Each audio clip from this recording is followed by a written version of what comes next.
If somebody really wants to buy something, don't buy it right away. Give yourself 24 or 48 hours to think about it. Yeah. I cannot tell you how many times with my kids where they wanted to buy something. I'll tell you some interesting stories about them. I can't tell you how many times my kids said, you know, Dad, I think I said, that's fine. Give it 24 hours, give it 48 hours. Tell me in 48 hours if you still really want that. More than half the time, they came back and said, you know what, Dad, I don't really think I need that. I don't really think I need to spend $100 on that or $50 on that. I don't really think I need to do that. It saved them so much money in the long run, you have no idea. What are just in general the damaging spending behaviors that you see young kids have nowadays? So let's talk about when, because this is the time I really see it the most. When somebody graduates college and gets their first job. Oh, yeah. And they're starting to make money for the first time. So I've written down, there's like 5 or 6 bullet rules that I have. The first thing that these kids do is they start spending like they're rich.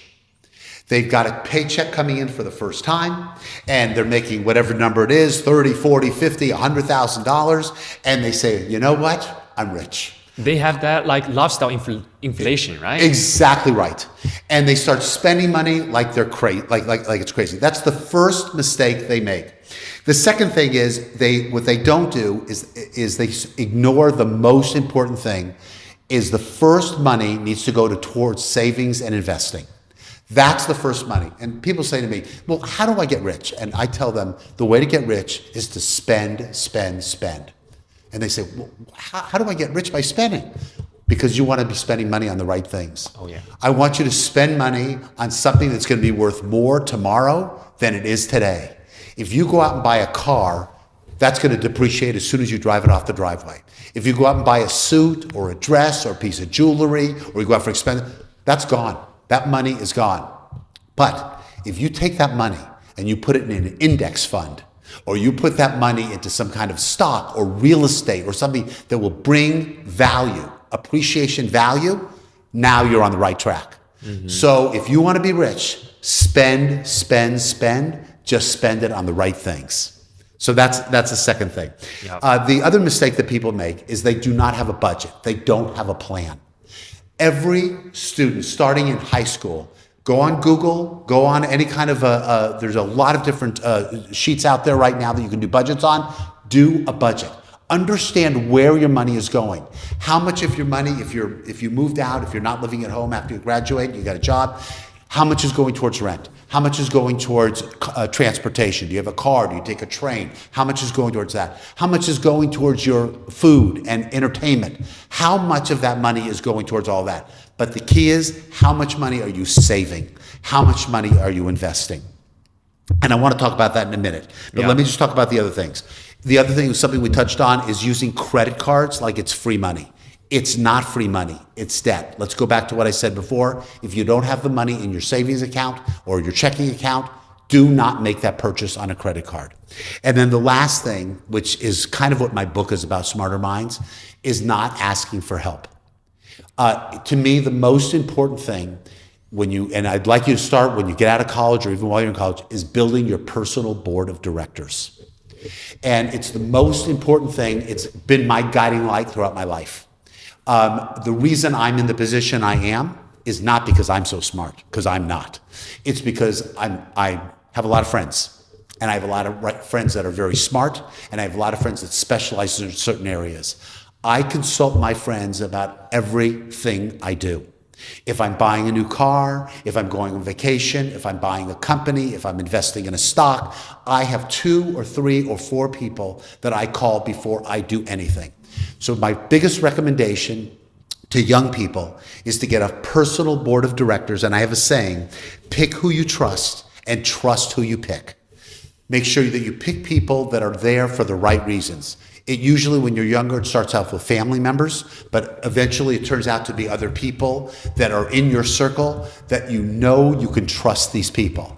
And then once you put them on your board of directors, trust what they're saying to you. If they tell you, I would not invest in a certain stock, or I would not invest in whatever it is, or I wouldn't go there, listen to what they're saying. Now, what I do is, if it's different from what I think, is I'll talk to 2 or 3 other people, corroborate their story. Generally, after you've talked to 3, 4 people, you get a consensus. One Yeah. person may disagree because they had a bad experience, but the other 3 people say, no, that's a great place to go. Then I know that I've made the right decision. Great.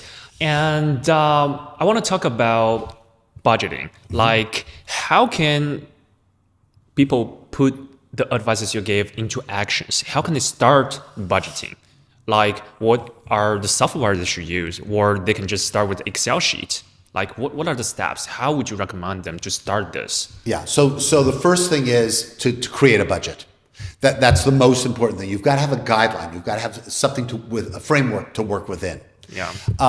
Then the other thing that I do, the next thing that I do, are take all the most important needs that you have, not wants, the absolute needs that you have to have. Well, if you're moving, you know you're going to have to pay rent. If you need transportation, you know you're going to need some kind of a car. If you know that you have to dress up for a job or wear a certain kind of a uniform for a job, you know certain things that you're going to have. Keep those to the minimum. But let's back into those for a second. So let's talk about a car. You don't need, nobody needs a Mercedes, a BMW, a Jaguar, a Lexus, an Infiniti. You don't need that as your first car. So be very smart. You don't need high payments. The lower your payments are for a car, for example, the more money you could be putting into your index fund.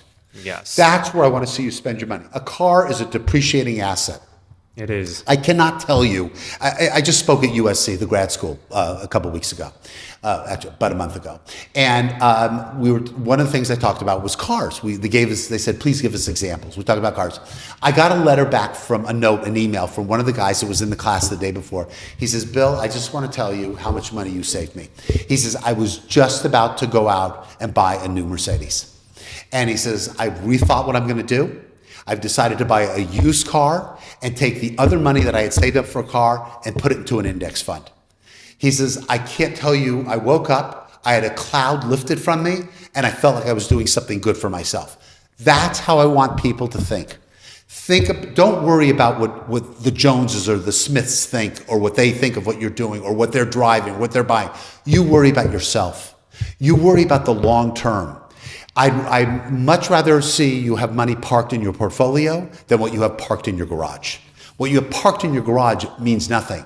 What you have parked in your portfolio can mean the difference between freedom and having to work for somebody else for the rest of your life. You're right. How can a young generation overcome this? How can they start learning delayed gratification? Easy. By something that I said earlier, by forming your personal board of directors, by asking people that are older and more experienced than you, what is the right thing to do? I have X amount of money. Should I buy a car? That's just one example. Mm-hmm. Or should I invest in an index fund?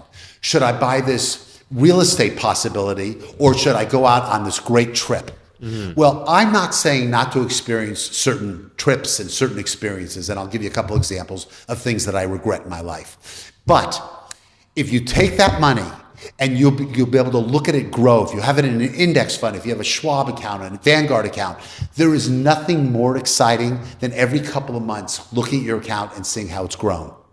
There's nothing more exciting than that. And it also gives you peace of mind. Mm-hmm. When you have savings and you have investments, it gives you peace of mind. When you have that Mercedes, it's very exciting for the first couple of weeks, but after that, the excitement has worn off. It goes away. And it goes away, and it means absolutely nothing. Yeah. Talk to people that are older, that are more experienced, that have been there, that have done that. Yeah. And they will tell you what's important in life, and they'll tell you what's not important in life. And driving a Mercedes, if you can't afford it, is not that important. Mm-hmm. But having an index fund or having a mutual fund or having stocks or having bonds, that is what really means something. Yeah. Because what really means something is the life that you're trying to give your family as you get older. And I have twin girls. And when I had my kids, I wanted to make sure I had a nice house to live. We had a nice safe, we live in a good safe area, nice house, but that I had money put away for any emergencies. And if I would have spent my money on frivolous items like cars and clothes and jewelries and things like that, I would not have had the money for any emergencies that came up. Yeah. I felt much more secure with my life. And by the way, if somebody really wants to buy